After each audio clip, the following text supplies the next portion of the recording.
Hello everyone, welcome to my channel. আজকে আমি আপনাদেরকে কলার কুর্তি কাটিং করে দেখাবো। প্রথমে আমি কুর্তির কাপড় দুটি সাইজ মতো কেটে নিয়েছি। আমি দুটি পার্ট একসাথে তৈরি করব। এখানে আমি কুর্তির ঘেরা অনুযায়ী চওড়াটি নিয়ে নিয়েছি। সামনের পার্টের লম্বাটি এখানে আমি 40 ইঞ্চি নিয়েছি, তার সঙ্গে 2 ইঞ্চি সেলাই মার্জিন নিয়েছি। সামনের পার্টের থেকে পেছনের পার্টটি সবসময় 1 ইঞ্চি বড় নিয়ে নেবেন। যে কোনো কলার দেওয়া কুর্তিতে সবসময় 1 ইঞ্চি পেছনের পার্টটি বাড়িয়ে নেবেন।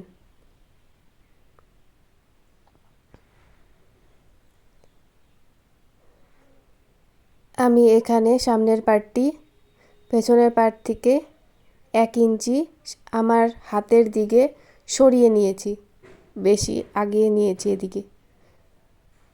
এটা আমি সামনে বাটন সিস্টেম করব, সেজন্য 1/2 ইঞ্চি এক্সট্রা দিয়ে নিয়েছি। এখানে আমার শোল্ডার 7.5 ইঞ্চি, 7.5 ইঞ্চিতে দাগ দিয়ে, আর শোল্ডার যেখানে শেষ সেখান থেকে আর্মহোলের দাগ, আর্মহোলও এখানে আমি 7.5 ইঞ্চি নিয়ে নিয়েছি। মাপটি সবসময় আপনারা সামনের পার্ট অনুযায়ী দিয়ে নেবেন। এখানে আমার বুক হচ্ছে 10 ইঞ্চি। আপনাদের যেটা বুক হবে সেই অনুযায়ী আপনারা দিয়ে নেবেন। তার সঙ্গে 1/2 ইঞ্চি এক্সট্রা দিয়ে নেবেন। ওপর থেকে এখানে কোমরের মাপ আমি 14 ইঞ্চিতে দিয়ে নিলাম। কোমরের মাপ যেখানে শেষ সেখান থেকে কোমরের চওড়াটি দিয়ে নেব, মাপটি দিয়ে নেব। এখানে আমি 9 ইঞ্চিতে দাগ দিয়ে দিলাম। আপনাদের কোমর যা হবে তার 4 ভাগের 1 করে তার সঙ্গে 1/2 ইঞ্চি দিয়ে নেবেন। ওপর থেকে এখন আমি 22 ইঞ্চিতে একটি দাগ দিয়ে নিলাম। এখানে আমি পাছার মাপটি দেব।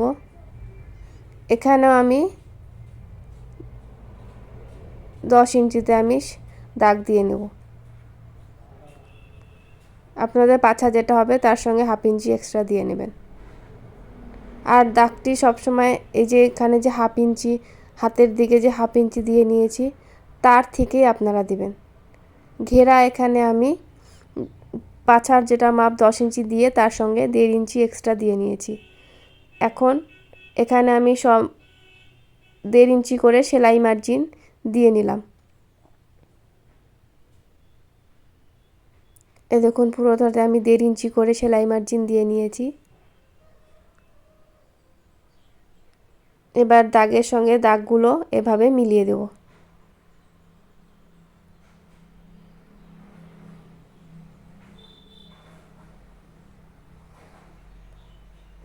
এখন আমি আর্মহোলের দাগটি শেপটি দিয়ে নেব।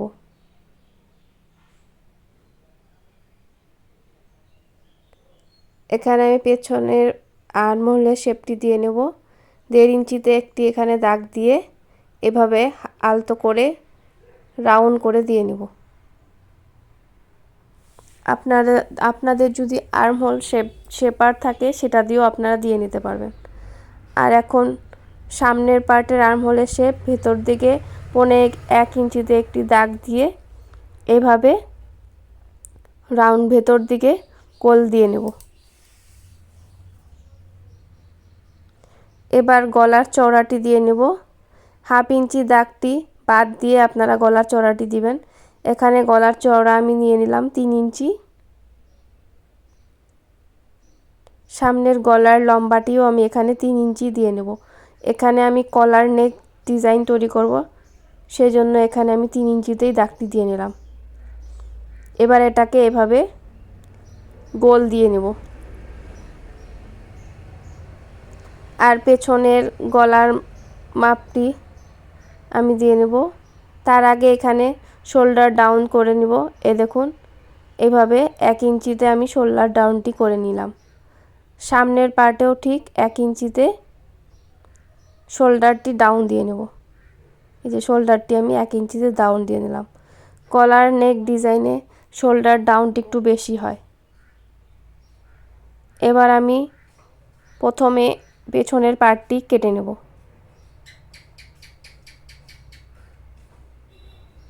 এই যে আমি পেছনের পার্টটি কেটে নিয়েছি। পেছনের পার্টের গলাটি আমি কাটিনি, এটি সেটি আমি পরে আপনাদের এখন কাটিং করে দেখিয়ে দেব।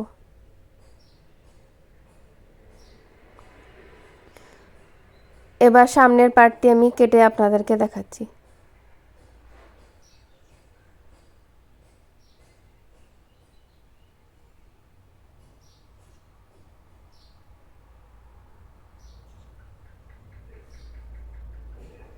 সামনের এখন আমি আর্মহোলের শেপটু এভাবে আমি কেটে নিচ্ছি।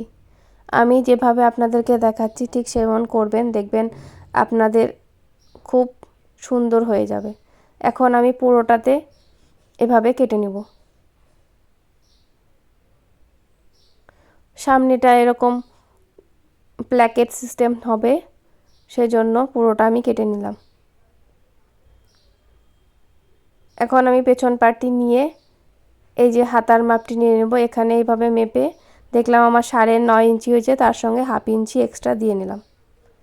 এবার আমি হাতাটি কেটে নেব। এভাবে 4 ভাঁজে ভাঁজ দিয়ে নিয়েছি। হাতার আমার চওড়াটি একটু কম হচ্ছে জন্য আমি এখানে এক্সট্রা কাপড় নিয়ে নিলাম। কাপড়টিকে এভাবে রেখে 1/2 ইঞ্চি ভেতরে রেখে, সেলাইয়ের জন্য 1/2 ইঞ্চি ভেতরে রেখে এভাবে বসিয়ে নিলাম। এবার প্রথমে আমি চওড়াটি নিয়ে নেব। চওড়া এখানে 10 ইঞ্চি, 10 ইঞ্চিতে আমি একটি দাগ দিয়ে নিলাম। ওপর থেকে এখানে আমি 4 ইঞ্চিতে আমি ডাউন দিয়ে নিলাম। এভাবে এই দেখুন, এভাবে আমি মিলিয়ে নিলাম। আপনারা চাইলে এখানে 3.5 ইঞ্চিও ডাউনটা দিয়ে নিতে পারেন। আর এবার এখানে হাতার লম্বা আপনাদের যেটা হবে তার সঙ্গে ফোল্ডিংয়ের জন্য মার্জিন নিয়ে এখানে 1 ইঞ্চি কি 2 ইঞ্চিতে আপনারা রেখে দিতে পারেন। এখানে আমি পুরোটাই দিয়ে নিয়েছি। এখানে আমি 24.5 ইঞ্চি নিয়ে নিয়েছি। এখন এখানে মোহরা আমার 5.5 ইঞ্চি, তার সঙ্গে আমি এক্সট্রা 1 ইঞ্চি নিয়ে নিলাম। এখন এই দুটোকে এভাবে দাগের সঙ্গে দাগ মিলিয়ে দাগ দিয়ে নেব। এখন পুরোটা আমি কেটে নেব।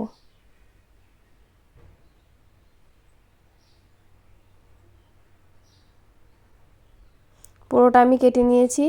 এবার আমি তালপাটের অংশটি কাটবো। তালপাটের জন্য এখানে আমি 1.5 ইঞ্চি ভেতরে একটি দাগ দিয়ে নিয়েছি। এভাবে সোজা পাশের সঙ্গে সোজা পাশ রেখে এভাবে আমি কেটে নেব।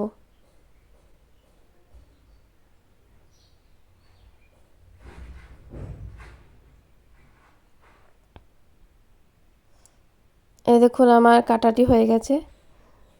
আপনাদের যদি ভালো লেগে থাকে আমার ভিডিওগুলি, তাহলে আমার চ্যানেলটিকে সাবস্ক্রাইব করবেন, ভিডিওটি লাইক করে কমেন্ট করে আপনাদের মন্তব্য আমাকে জানাবেন। ভিডিওটি দেখার জন্য অসংখ্য ধন্যবাদ।